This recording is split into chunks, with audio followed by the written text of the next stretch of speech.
capítulo 5 y vamos a leer desde el versículo 11 y vamos a extendernos un poquitín más hasta el verso 6.1a. Hebreos 5.11 al 6.1a. Hebreos 5.11 al 6.1a. Así dice el Señor. Acerca de esto, tenemos mucho que decir y difícil de explicar, por cuanto os habéis hecho tardos para oír, porque debiendo ser ya maestros después de tanto tiempo, tenéis necesidad de que se os vuelva a enseñar cuáles son los primeros rudimentos de las palabras de Dios, y habéis llegado a ser tales que tenéis necesidad de leche y no de alimento sólido. Y todo aquel que participa de la leche es inexperto en la palabra de justicia porque es niño, pero el alimento sólido es para los que han alcanzado madurez, para los que por el uso tienen los sentidos ejercitados en el discernimiento del bien y el mal. Por tanto, dejando ya los rudimentos de la doctrina de Cristo, vamos adelante a la perfección. Y todo el pueblo responde, amén. El contexto de nuestro pasaje es la dificultad que estaba viviendo una iglesia del primer siglo. No sabemos dónde estaba ubicada esta iglesia. Lo que sabemos es que estaba constituida por creyentes de origen judío. Tampoco sabemos quién les escribió esta carta, pero vemos en la carta qué era lo que estaba pasando y por qué el Espíritu Santo usa a este autor para enviar esta carta y ayudarlos. Estos hermanos de origen judío, creyentes en Cristo, algunos de ellos estaban abandonando a Cristo y regresando al judaísmo después de muchos años. Ellos habían profesado la fe en Cristo y después de aproximadamente 15, 20, 30 años, muchos años, después de haber soportado incluso persecuciones en los primeros días de su fe, ahora estaban volviendo a tener persecuciones y padecimientos y algunos de ellos estaban abandonando a Cristo. Estaban yéndose de la fe en Cristo. A abandonar la fe en Cristo se le conoce como apostatar. Me van a escuchar usando esa palabra, apostatar, apostató. Un apóstata es una persona que profesa la fe en Cristo, pero ante las dificultades lo abandona. Eso es lo que estaba pasando en esta iglesia. Por eso el Espíritu Santo usa a este autor para rescatar a estas personas que eran una iglesia de origen judío en la cual había personas que profesaban la fe en Cristo, pero solo con la mente. Eran creyentes en Cristo, pero de verdad no se habían convertido. Y había también en esta iglesia personas inmaduras, verdaderos creyentes inmaduros y falsos creyentes. Esas son las personas que estaban motivando esta carta. Verdaderos creyentes inmaduros y falsos creyentes. Solo los falsos creyentes pueden apostatar, pero los niños en Cristo, los inmaduros, están en grave peligro. Y por eso Dios, Espíritu Santo, usa a este autor para rescatarlos. ¿Y cómo lo hace? En la carta, él mezcla poderosos argumentos doctrinarios sobre la superioridad de Cristo sobre el judaísmo, con poderosas exhortaciones a perseverar y terribles amenazas de condenación.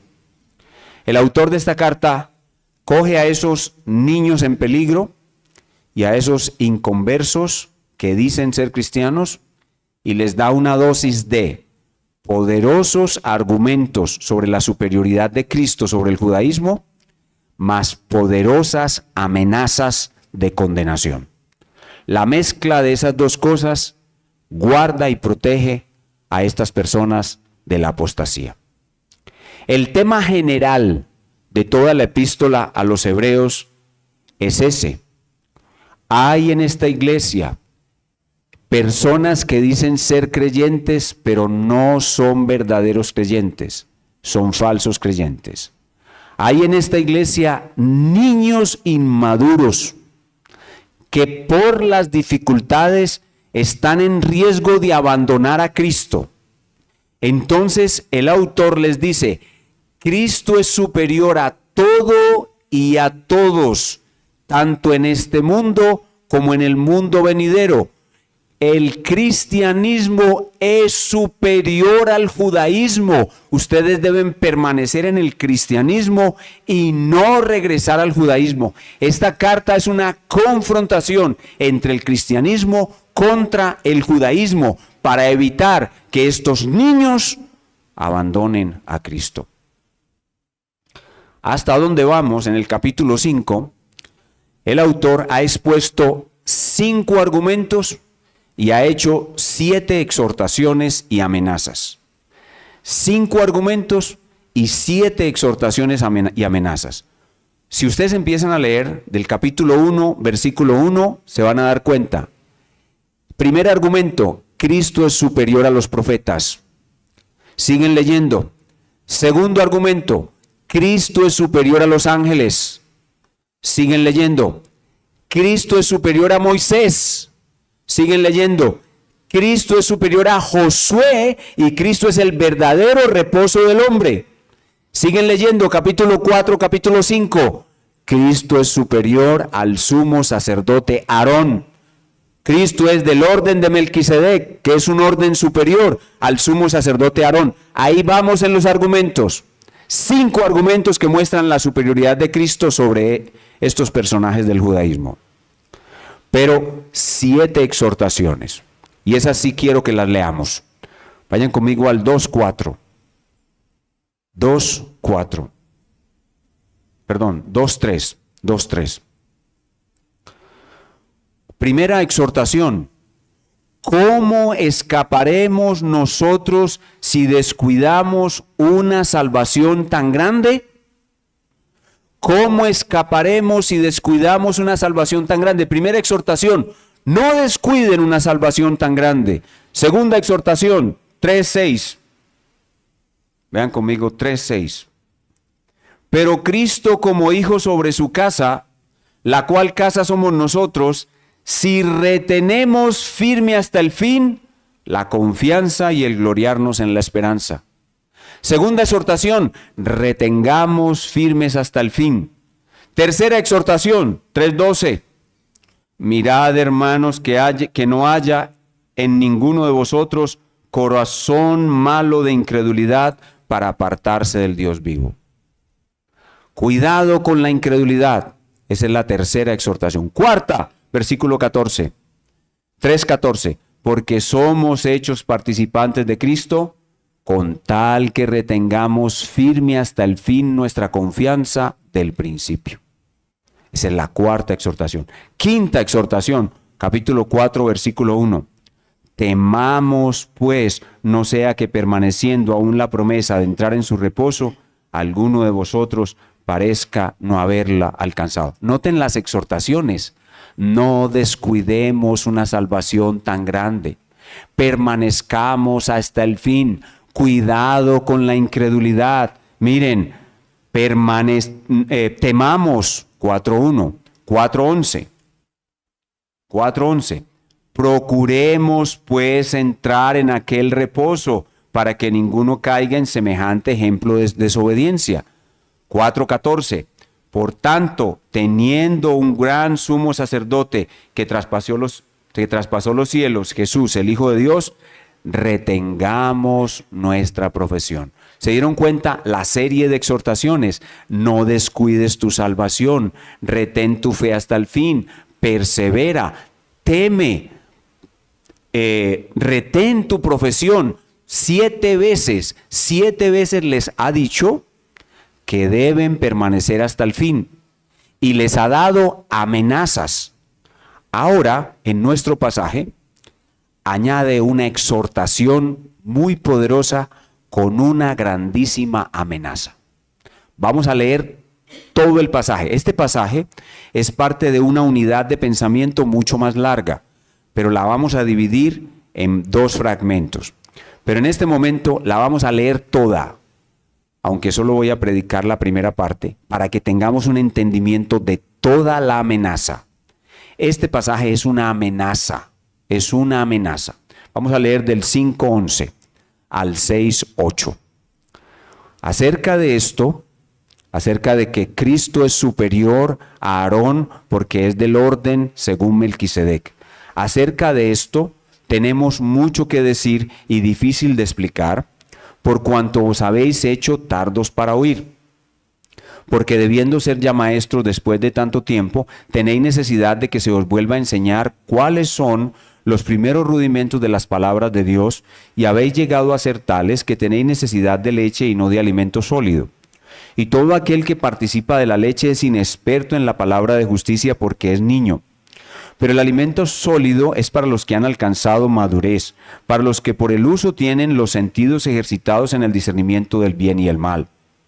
Por tanto, dejando ya los rudimentos de la doctrina de Cristo, vamos adelante a la perfección, no echando otra vez el fundamento del arrepentimiento de obras muertas y de la fe en Dios, de la doctrina de bautismos, de la imposición de manos, de la resurrección de los muertos y del juicio eterno.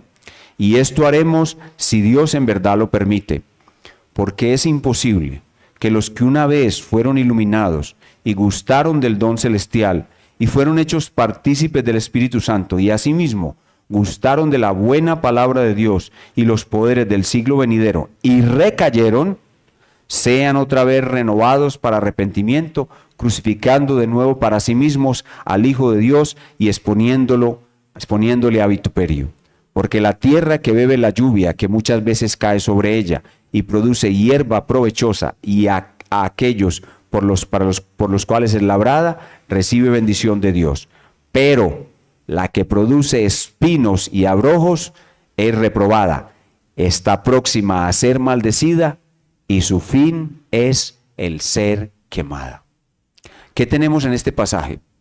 Este pasaje es una advertencia tremenda a aquellos niños en Cristo que son o falsos creyentes o verdaderos creyentes inmaduros. Es una advertencia para que no abandonen a Cristo. Este pasaje presenta en primer lugar el problema que tenían esos niños en Cristo.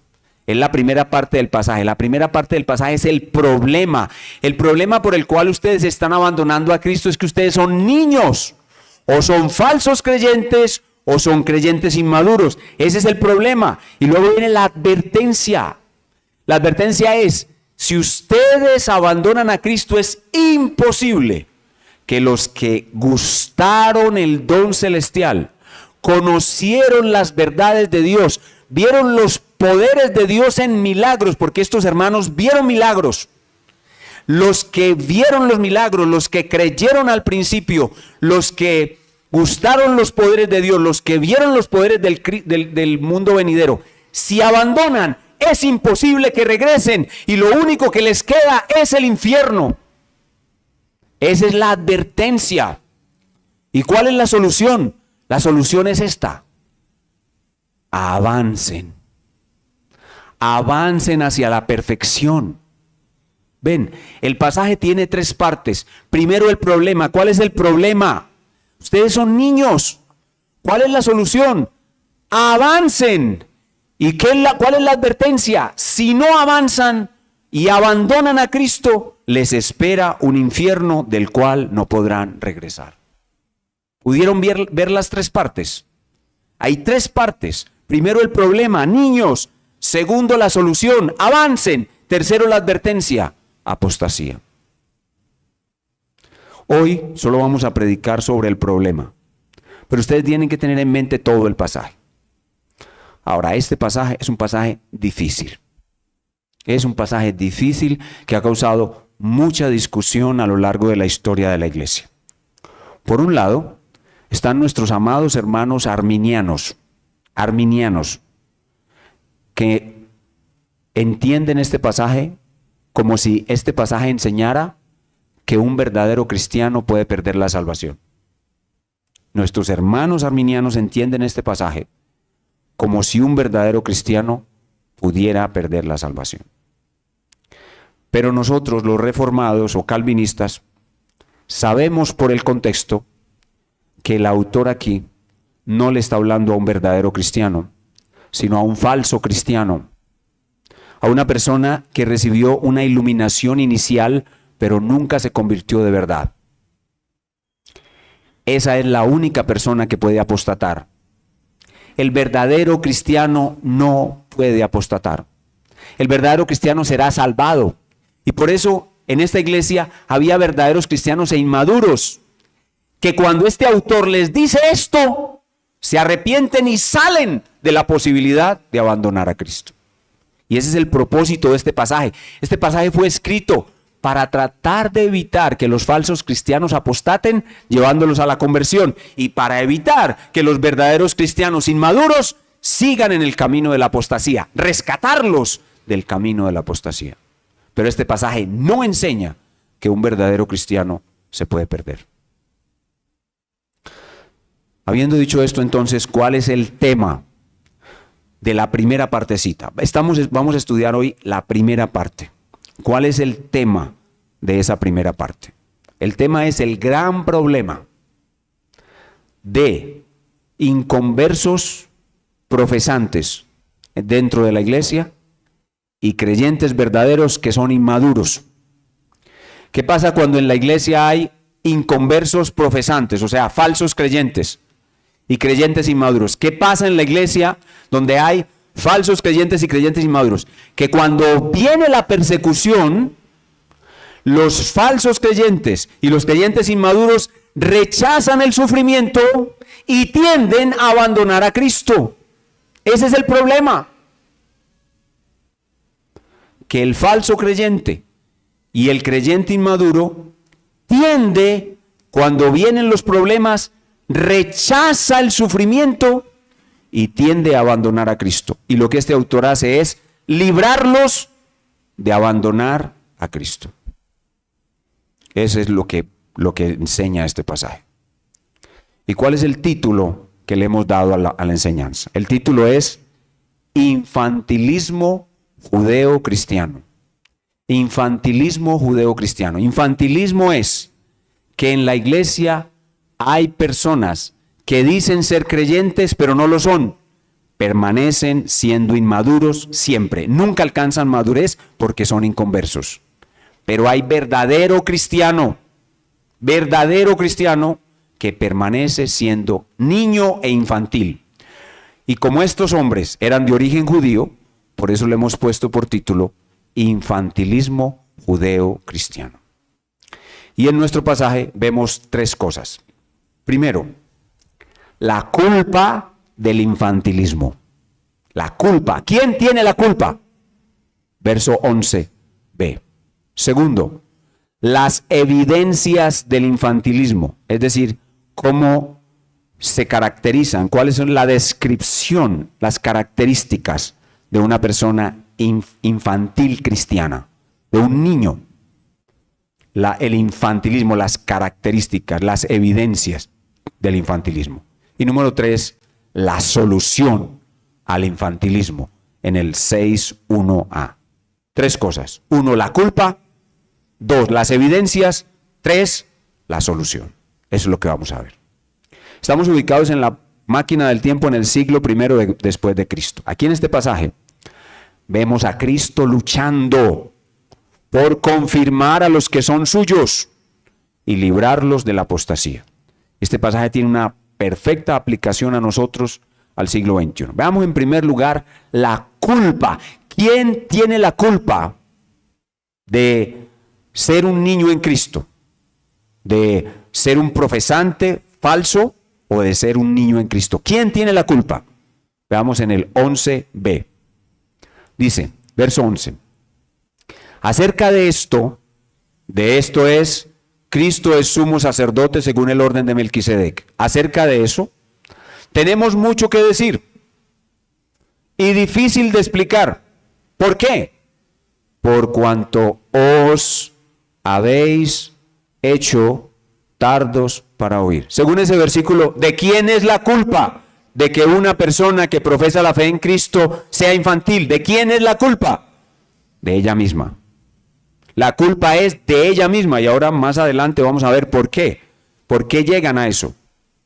La culpa es de la misma persona. Y es que Cristo, después de que lleva el testimonio de Él al corazón del hombre, estas personas fueron visitados probablemente por los apóstoles. Los apóstoles los visitaron. Vieron a los mismísimos apóstoles. Vieron milagros. Aquí en el verso 5 dice que ellos gustaron los poderes del siglo venidero. O sea, vieron milagros. Y ellos se convencieron de que el cristianismo es superior al judaísmo, y muchos dijeron, yo creo en Cristo, pero no se convirtieron de verdad. Y otros dijeron, yo creo en Cristo, y se convirtieron de verdad, pero se quedaron estancados como niños. ¿Quiénes son los culpables? Ellos. ¿Por qué? Porque el Espíritu Santo pone todo lo necesario para que esa persona avance a la madurez, pero la persona desatiende el testimonio del Espíritu Santo. El Espíritu Santo le pone el deseo de entregarse totalmente y le dice, tienes que conocer más a Cristo. Y en el caso de estos hombres, lo que ellos necesitaban era ver cómo Cristo es el cumplimiento de todo el Antiguo Testamento y dejar el Antiguo Testamento. Entonces, ¿qué hizo el Señor? Les trajo a los apóstoles y ellos creyeron, y luego les trajo maestros que les mostraron que el Antiguo Testamento hablaba de Cristo, que Cristo cumplió el Antiguo Testamento, que estas son figuras, sombras. El Antiguo Testamento es una cartilla para niños. El Antiguo Testamento es la cartilla de Coquito para aprender a leer. Nacho lee. El Antiguo Testamento es Nacho lee. Pero una vez llega Cristo, ya no estamos en lo de niños, ya no estamos en lo de hombres. Entonces ustedes deben dejar lo que es de niños, que es el Antiguo Testamento, Nacho lee, y pasar a lo que es de hombre, que es el Nuevo Testamento, que es Cristo, su gloria y su plan. Y entonces esos maestros llegaron a esta iglesia y enseñaron y les dijeron, miren, estos son tipos, estos son lenguaje de niños. El Antiguo Testamento es lenguaje de niños. Pasen a Cristo. Cristo es hombre. El Antiguo Testamento niño, el Nuevo Testamento hombre. El Antiguo Testamento es inmaduro, Cristo es maduro. El Antiguo Testamento es imperfecto, Cristo perfecto. Dejen el antiguo, pasen al nuevo.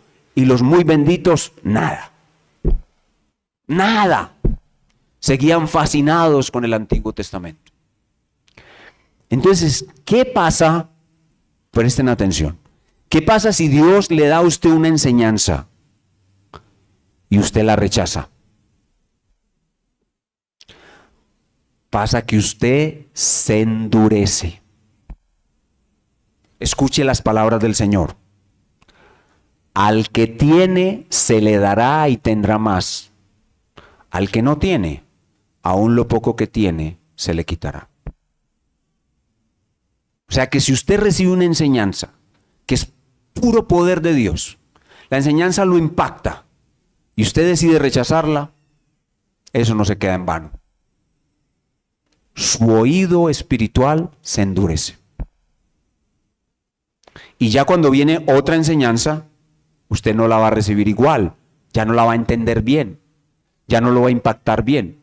O sea que nosotros tenemos que tener mucho cuidado con lo que oímos, porque si no actuamos correspondiendo a lo que oímos, coherentemente con lo que oímos, nos endurecemos. Y eso fue lo que le pasó a esta gente. La hermana que me preguntó ahorita de cómo hacía para amarse menos a sí misma, tiene una responsabilidad muy grande, porque ya fue iluminada por el Espíritu Santo, ya se dio cuenta de que se está amando mucho a sí misma. Y si a partir de hoy no empieza a trabajar en eso, sino que echa eso al olvido, se endurece y cada vez se ama más a sí misma. El Señor dice en su palabra, yo honraré a los que me honran, y a los que me desprecian serán tenidos en poco. Mirad cómo oís, dice el Señor en su palabra. Oíd con mucho cuidado. porque el que oye y no obedece, se endurece. Eso fue lo que pasó a estos hombres.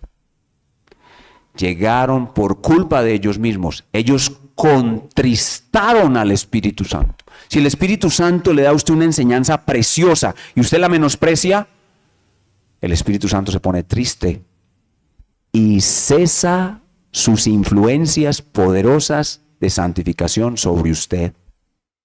Así que usted tiene una responsabilidad muy grande de cuidar con mucho celo lo que Dios implanta en su corazón.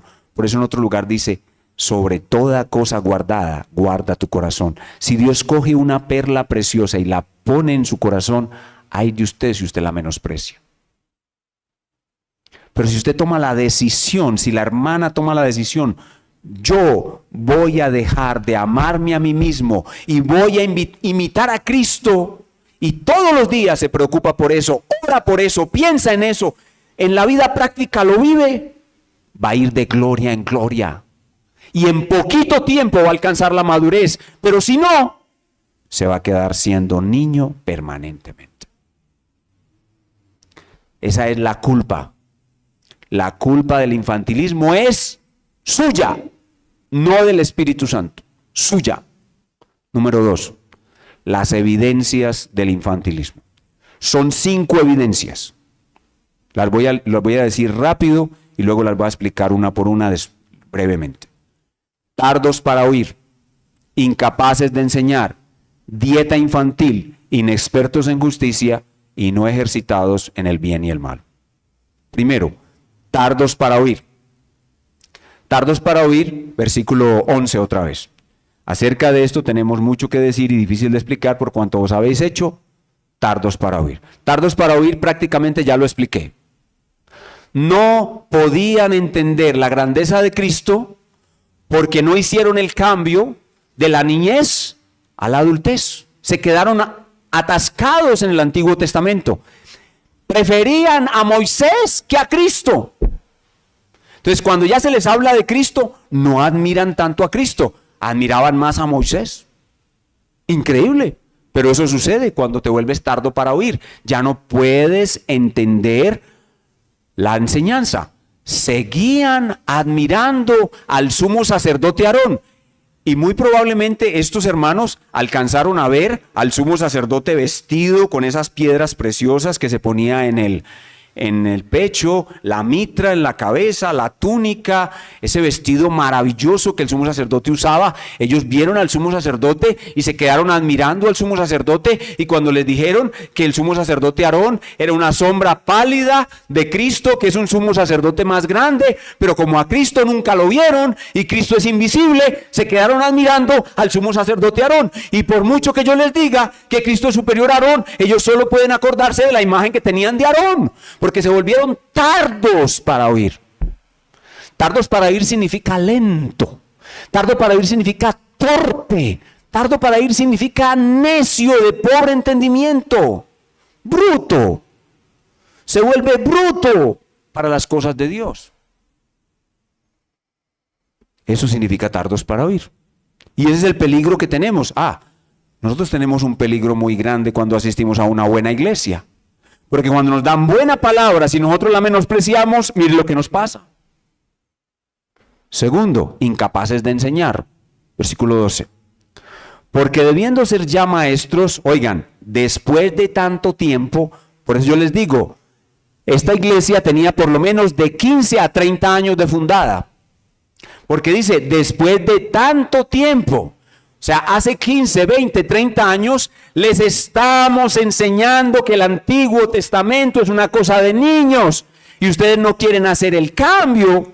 Después de tanto tiempo, tenéis necesidad de que se os vuelva a enseñar cuáles son los primeros rudimentos de las palabras de Dios. Es decir, los maestros venían a la iglesia y les enseñaban, miren, el Antiguo Testamento enseña la salida de Egipto, pero la salida de Egipto es un rudimento, es una enseñanza fundamental. La salida de Egipto es la primera redención, y la primera redención fue hecha solamente para hablar de la segunda redención. O sea, el faraón es otro faraón, es el diablo. El pueblo en Egipto es otro pueblo, es la iglesia. Moisés es un primer Moisés, pero Cristo es un segundo Moisés. Pasen de la primera redención a la segunda redención. La salida de Egipto es un rudimento, la cruz es el cumplimiento. La salida de Egipto es una cosa para niños, la cruz es una cosa para hombres. Y ellos se negaban, había que volverles a decir lo mismo, había que insistirles.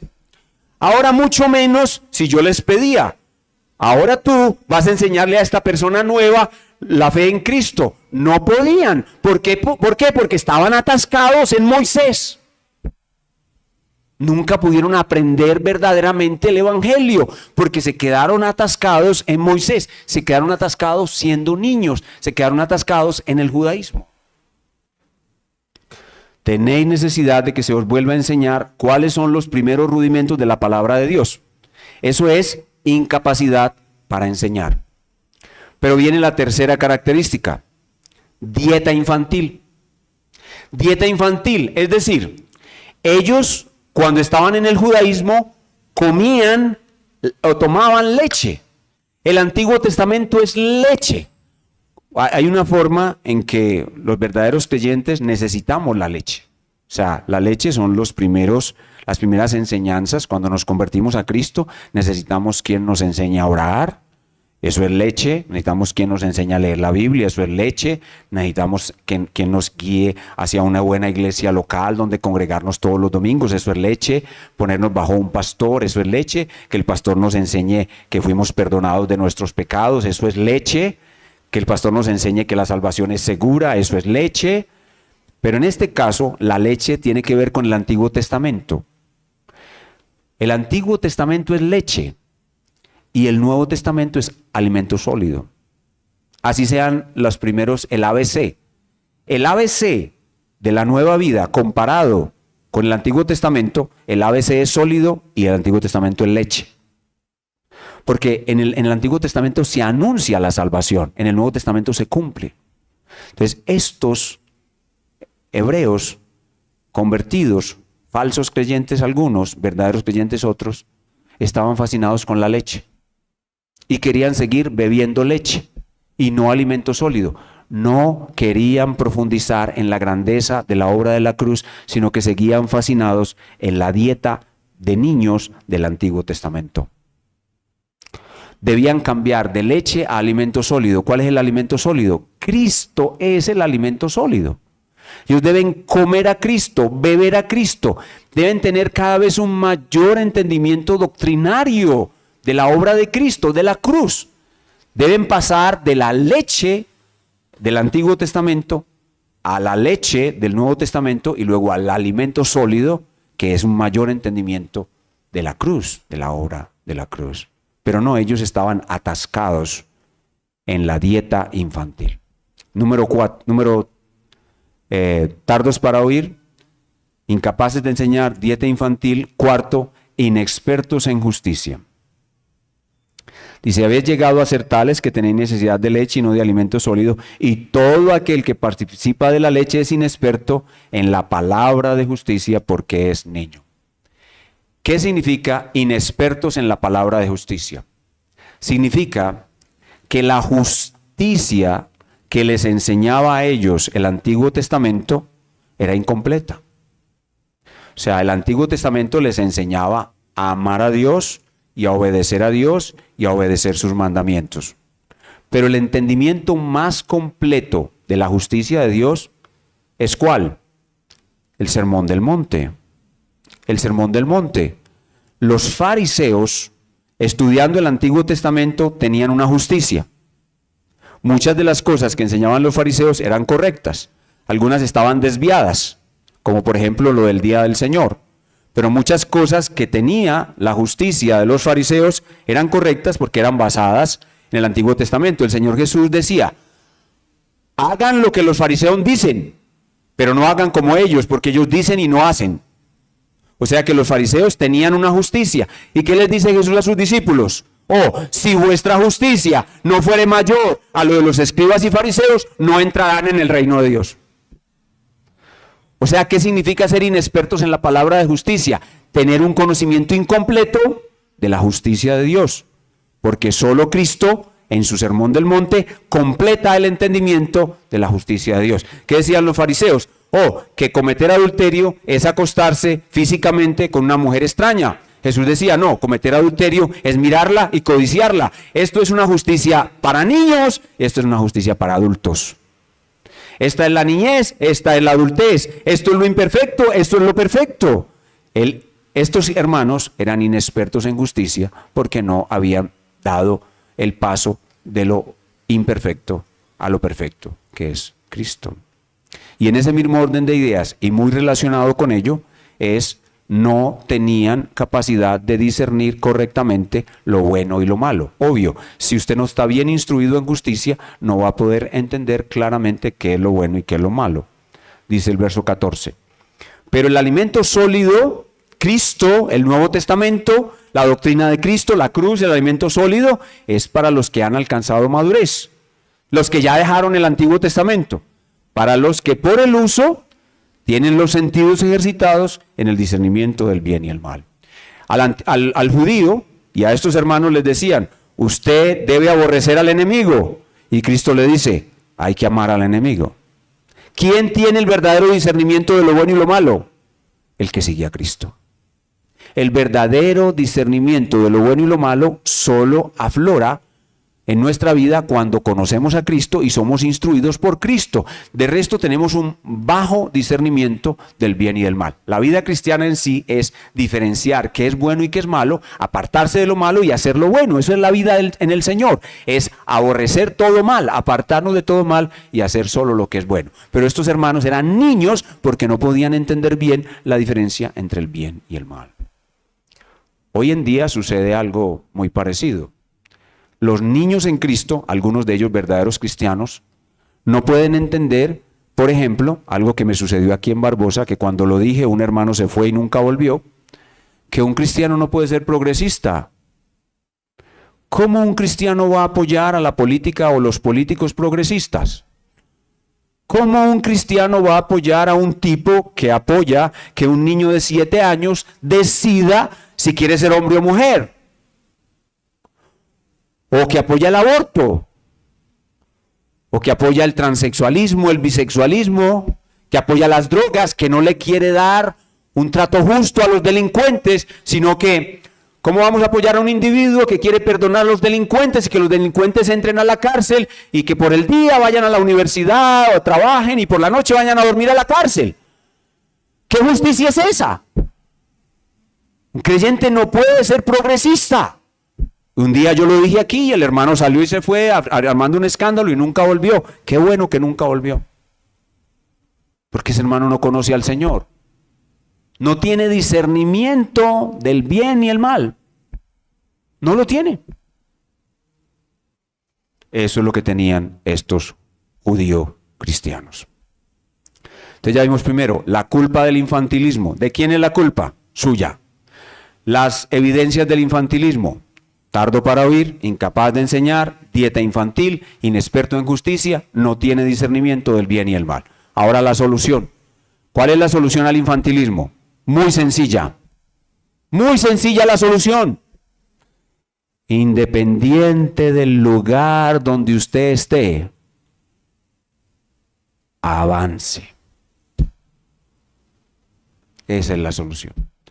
Si usted es un falso creyente y el Espíritu Santo lo convence de que usted es un falso creyente, pues arrepiéntase y crea en Cristo, avance, pase a lo perfecto, pase de niño a hombre, de inmaduro a maduro, de imperfecto a perfecto, pase, avance. Y si usted es un verdadero creyente, pero es un niño inmaduro, ¿cuál es la solución? La misma, avance. 6.1. Por tanto, dejando ya los rudimentos de la doctrina de Cristo, vamos adelante a la perfección. Noten ustedes esta declaración tan especial. Dejando los rudimentos de la doctrina de Cristo. Esas palabras solo pueden ser entendidas como diciéndoselas a un judío. ¿Por qué? Porque los cristianos nunca dejamos los rudimentos de la doctrina de Cristo. O alguna vez nosotros vamos a dejar de orar. Vamos a dejar de leer la Biblia. No, ¿cuáles son esos rudimentos de la doctrina de Cristo? Pues el Antiguo Testamento. El Antiguo Testamento son los rudimentos de la doctrina de Cristo. ¿De qué habla el Antiguo Testamento? De Cristo, pero ¿cómo lo hace? Por medio de sombras. El Cordero de la Pascua. ¿Qué es eso? Un rudimento. Porque es un animalito que se sacrifica y se usa de la misma manera como Cristo se va a sacrificar y se va a usar su sangre para salvar. La Pascua es un rudimento. Dejen eso. Porque si aplicamos esto a la oración, nunca debemos dejar de orar. A la Biblia, nunca debemos dejar la Biblia. Entonces nosotros nunca dejamos los fundamentos de la doctrina de Cristo. Esto es dicho a judíos que están convertidos o que dicen ser cristianos. Dejen esos rudimentos. Dejen lo imperfecto, pasen a lo perfecto. Dejen los niños, pasen a los hombres. Dejen lo inmaduro, pasen a lo maduro. Esa es la solución. ¿Y qué pasa si no avanza? Ahora viene la terrible amenaza, que la van a ver en la próxima enseñanza. ¿Qué pasa si usted no avanza? Pasa que como usted, oigan bien, pasa que como usted fue iluminado, muchos de estos no fueron verdaderos creyentes, pero fueron iluminados. Tuvieron un nivel de iluminación, enseguida les voy a explicar. Una iluminación que no llevó a salvación. Pero pasa que, si ustedes no avanzan y fueron iluminados, gustaron del don celestial porque vieron las obras del Espíritu Santo, fueron partícipes de la buena palabra de Dios y de los poderes del siglo venidero, si no avanzan, caerán al hoyo de la apostasía y de ahí nunca podrán salir, jamás, irán a un infierno eterno. Y entonces, ¿qué pasa? Los que son verdaderos cristianos tiemblan, como enseñaba en la clase anterior. ¿Qué decía yo en la clase anterior? Que cuando usted está enfrentando el miedo y resulta que el que se va a ir para el infierno es usted, ¿qué le da más miedo? ¿Lo que le produce el miedo o el miedo del infierno? El miedo del infierno lo hace a usted vencer todo otro miedo. Eso pasa aquí. Aquí el miedo de usted irse al infierno lo hace salir de la apostasía. Entonces, o salen del judaísmo o salen del judaísmo. ¿Y cómo salen del judaísmo? Arriados por el poder del infierno. El poder que tiene el infierno para vencer el miedo y para llevar a los hombres a la decisión, actúa aquí también. ¿Entendieron? Ahora, ¿cómo se aplica esto a nuestras vidas? ¿Cómo se aplica esto a nuestras vidas? Nosotros, en este momento, no tenemos el riesgo de quedarnos atascados en el Antiguo Testamento. Por el contrario, a la mayoría de ustedes no les gusta casi el Antiguo Testamento. Antes hay que rogarles para que lo lean. O sea, ustedes no tienen ese peligro. Pero, entre nosotros, sí hay falsos creyentes y hay también creyentes inmaduros. Y para ellos, la aplicación de este pasaje es exactamente la misma. Avanza, avanza. Y para que ustedes entiendan mejor la situación de la iglesia nuestra aquí, y bueno, también entender mejor lo que pasaba en esta iglesia del primer siglo, vamos a responder dos preguntas. Y esto los va a iluminar mucho con respecto al texto y con respecto a ustedes mismos. Vamos a responder dos preguntas.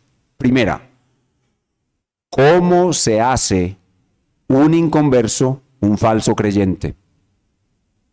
Porque ¿cuál era el problema en esta iglesia? Que había falsos creyentes, estaban apostatando. ¿Cómo se hace un inconverso, un falso creyente? ¿Y cuál es la segunda?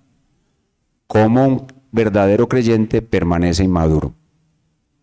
¿Cómo un verdadero creyente permanece inmaduro? Esta segunda pregunta ya casi que la respondí hablando de cómo se forma la torpeza espiritual o tardos para oír. Pero voy a volver a explicarlo. Y para poder responder a estas dos preguntas necesito que vayan conmigo a Mateo, capítulo 13, del 3 al 9 y del 18 al 23. Con este pasaje y la iluminación del Espíritu Santo, ustedes van a entender esto muy bien y lo van a aplicar a sus vidas. Mateo 13, del 3 al 9, que es la parábola del sembrador, y su explicación del 18 al 23. Escuchemos la parábola del sembrador. Mateo 13:3. Y les habló muchas cosas por parábolas diciendo: He aquí el sembrador salió a sembrar, y mientras sembraba, parte de la semilla cayó junto al camino, y vinieron las aves y la comieron. Parte cayó en pedregales, donde no había mucha tierra, y brotó pronto, porque no tenía profundidad de tierra, pero salido el sol se quemó, y porque no tenía raíz, se secó. Y parte cayó entre espinos, y los espinos crecieron y la ahogaron. Pero parte cayó en buena tierra, y dio fruto, cuál a 100, cuál a 60, y cuál a 30 por uno. El que tenga oídos para oír, que oiga. 18. Oíd pues vosotros la parábola del sembrador. Cuando alguno oye la palabra del reino y no la entiende, viene el malo y arrebata lo que fue sembrado en su corazón. Este es el que fue sembrado junto al camino. Y el que fue sembrado en pedregales, este es el que oye la palabra y al momento la recibe con gozo, cree, pero no tiene raíz en sí, sino que es de corta duración. Pues al venir la aflicción, ¿qué era lo que estaba pasando en la iglesia de los hebreos? Había venido de nuevo, por segunda vez, después de 20 años o 30, había venido de nuevo la aflicción. Al venir la aflicción o la persecución a causa de la palabra, luego tropieza, es decir, abandona a Cristo. El que fue sembrado entre espinos, este es el que oye la palabra, pero el afán de este siglo y el engaño de las riquezas ahogan la palabra y se hace infructuosa. Mas el que fue sembrado en buena tierra, este es el que oye y entiende la palabra y da fruto y produce 100 granos por una semilla, 60 granos por una semilla y 30 granos por una semilla. Atención, la parábola del sembrador, al buen estilo de nuestro hermano John Bunyan, el autor del Progreso del Peregrino, la parábola del sembrador enseña que hay cuatro personajes. Uno se llama obstinado, otro se llama flexible, otro se llama doble ánimo y el cuarto se llama peregrino. ¿Quién es obstinado? Obstinado es la primera de estas personas. Oye la palabra, no la entiende, viene el malo, la arrebata, rechaza la palabra y sigue su camino obstinado en que eso no le sirve para nada. Ese es obstinado. Atención, obstinado nunca entra a la iglesia. Obstinado no está en la iglesia. Obstinado sigue su camino. Es un inconverso, irreductible, sigue su camino. ¿Quién es flexible? Le compartimos la palabra, cree la palabra, dice que la cree, pero no tiene raíz, no la cree profundamente, o sea, no se produce en él una conversión. Entra a la iglesia, se hace miembro de la iglesia. Cuando viene la persecución, la característica del verdadero cristiano es que el verdadero cristiano, lo aprendimos en la clase, no rechaza el sufrimiento. Los inconversos y los cristianos inmaduros rechazan el sufrimiento porque se aman mucho a sí mismos, porque aman mucho esta vida, no son capaces de soportar ningún dolor, no tienen fe, rechazan el sufrimiento. ¿Qué pasa? Se va de la iglesia y abandona a Cristo. Ese se llama flexible. Ya ustedes lo han visto aquí. Flexible vino, flexible se fue. Doble ánimo es igual que flexible, pero más duradero. Doble ánimo es de mayor duración que flexible. A doble ánimo le compartimos el evangelio, cree el evangelio, pero él tiene por dentro amor a este mundo, amor a las cosas de esta vida tan grande que la palabra no crece en él. Pero doble ánimo dura más tiempo, incluso doble ánimo puede llegar a ser pastor. ¿Recuerdan a Demas, compañero de Pablo? Demas avanzó con Pablo por toda Europa y después, pasando por Tesalónica, vio la feria de las vanidades y se fue. Amando este mundo, dice Pablo, se ha ido a Tesalónica. Doble ánimo y flexible son falsos creyentes. Uno más duradero que el otro. Ahora tengo que aclarar que dentro de los de doble ánimo hay dos excepciones: Lot y Sansón. Si usted mira la vida de Lot, usted dice, Lot es un doble ánimo. Lot no se salvó. Pero el apóstol Pedro nos dice que Lot sí se salvó. Así que hay verdaderos creyentes que permanecen de doble ánimo también.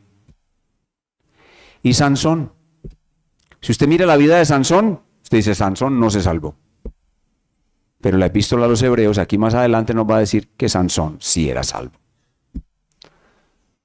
Entonces, ¿notan el problema? Dentro de la iglesia hay falsos creyentes y doble ánimo. Hay doble ánimo creyente y hay doble ánimo no creyente. Viene la aflicción y se van. La apostasía. ¿Qué le pasa al flexible y al doble ánimo no creyente? Caen en la apostasía y nunca podrán regresar. ¿Qué le pasa al doble ánimo verdadero creyente? La carta a los Hebreos lo salva. Sale. No cae en apostasía. Dios lo rescata. Con sus exhortaciones y con sus amenazas, Dios rescata a los doble ánimo. ¿Y quién es el peregrino? El peregrino es el verdadero creyente. El verdadero creyente no rechaza el sufrimiento, sino que lo considera un privilegio de parte de Dios. Es lo que yo llamo mente paradójica. Ustedes tienen que adquirir una mente paradójica. Para poder permanecer como buenos cristianos y madurar, tienen que tener una mente paradójica. ¿Qué significa, pastor, una mente paradójica? O que en el reino de Jesucristo el pequeño es el grande. El que no tiene nada es el que lo tiene todo. Que para poder subir hay que bajar. Que cuando me viene un mal, Dios me está haciendo el bien. Eso es una mente paradójica, porque el obrar de Dios es paradójico. Y el peregrino, el verdadero creyente, lo sabe. ¿Por qué? Porque esa es una verdad muy profunda. Y esa verdad ya no es leche. O sea, cuando yo enseño que el obrar de Dios es paradójico y que la mente del creyente debe ser paradójica, eso ya no es leche. El verdadero creyente tiene que dar gracias a Dios cuando se encuentra en sufrimientos, porque la mayor transformación de su vida interior ocurre durante el sufrimiento.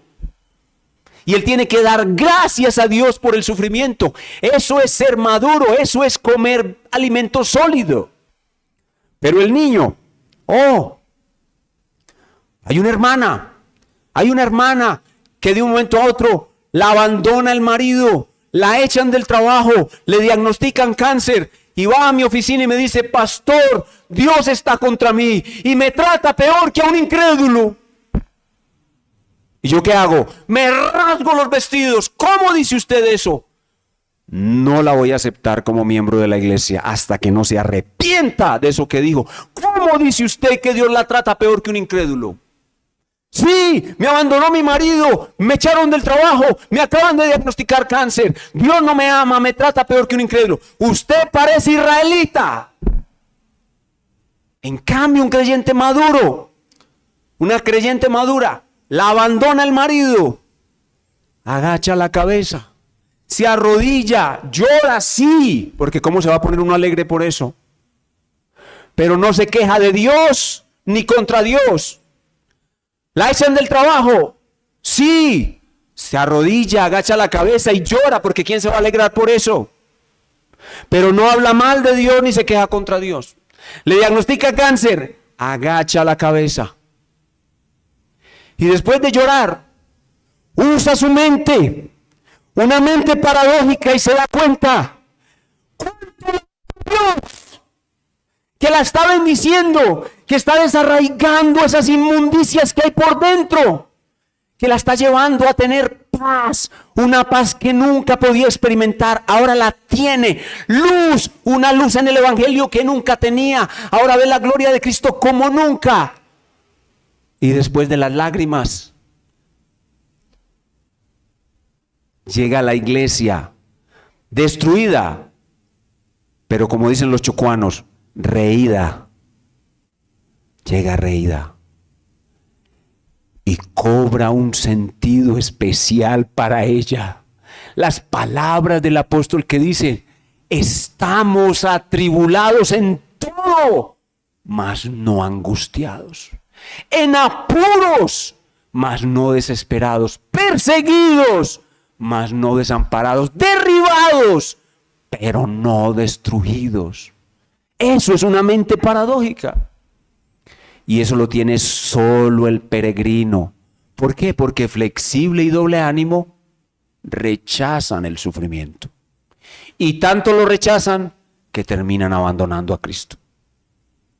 Eso es lo que estaba pasando en nuestra iglesia.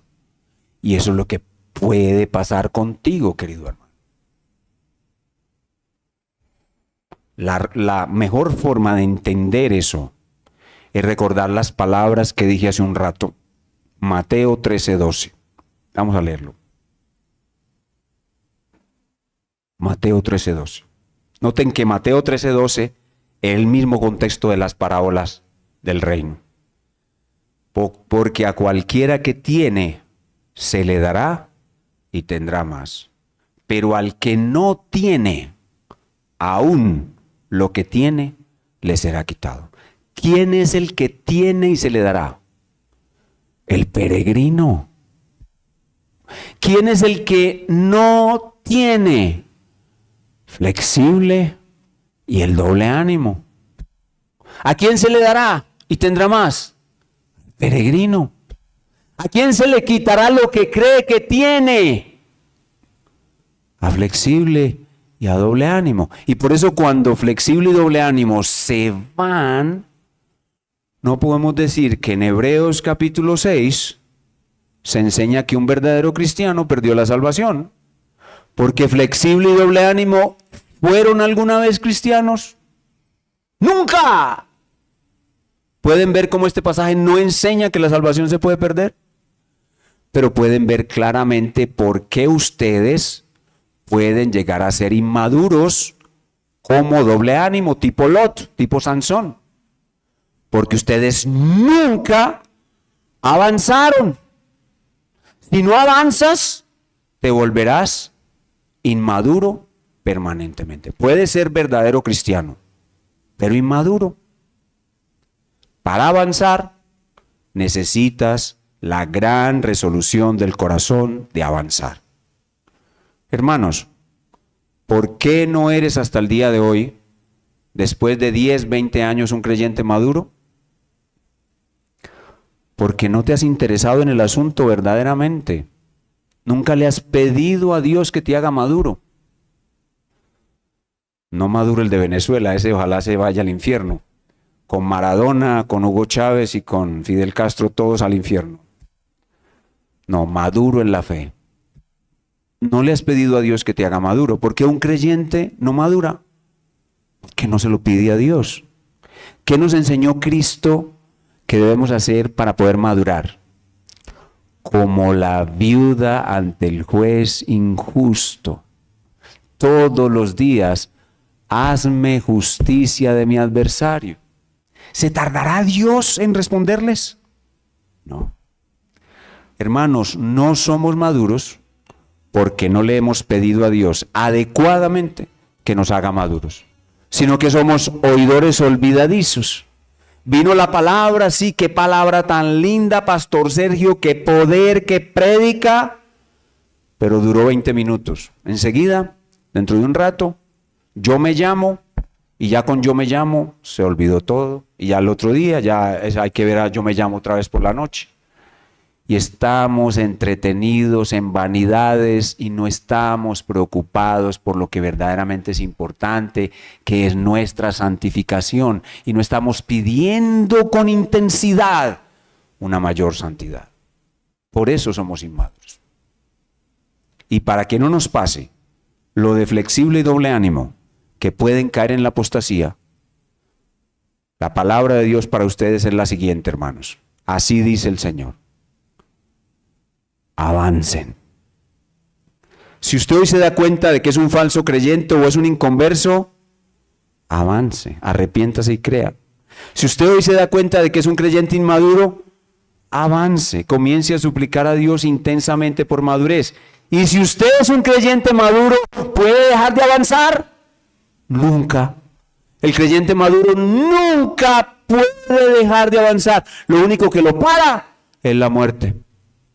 Bendita muerte, el final de su carrera y el ingreso a la gloria con honores en el reino de Cristo. Si alguno aquí no ha entregado su vida a Cristo, yo lo invito a que entregue su vida a Cristo. Si alguno aquí se da cuenta de que ha asistido a la iglesia sin una verdadera fe, amigo, arrepiéntase. Si alguno aquí se da cuenta de que es un creyente niño inmaduro, hermano, avance. Si alguno aquí es maduro, siga avanzando. ¿Cuál es tu caso? Cada uno examínese a sí mismo. Cada uno responda adecuadamente a la palabra de Dios. Inclinemos nuestro rostro y oremos al Señor. Gran Señor, gran Dios, oh, tu palabra es tan maravillosa. Tu palabra es maravillosa, Señor. Hoy nos has llevado a las puertas del cielo. Nos has mostrado tu luz. Nos has mostrado lo que hay en tu casa, Señor. Nos has mostrado que en tu casa hay flexibles, doble ánimos y peregrinos. Nos has mostrado cómo con el sufrimiento tú pruebas quiénes son los flexibles y de doble ánimo. Porque cuando viene el sufrimiento, flexible y doble ánimo rechazan el sufrimiento. Nos has mostrado quién verdaderamente es un peregrino. Aquel que cuando viene el sufrimiento no lo rechaza, sino que lo considera un privilegio ser purificado. Oh Señor, nos has mostrado lo que hay en tu casa. Ahora ayúdanos a madurar y avanzar en tu propia casa. Te lo pedimos en el nombre de Cristo. Amén.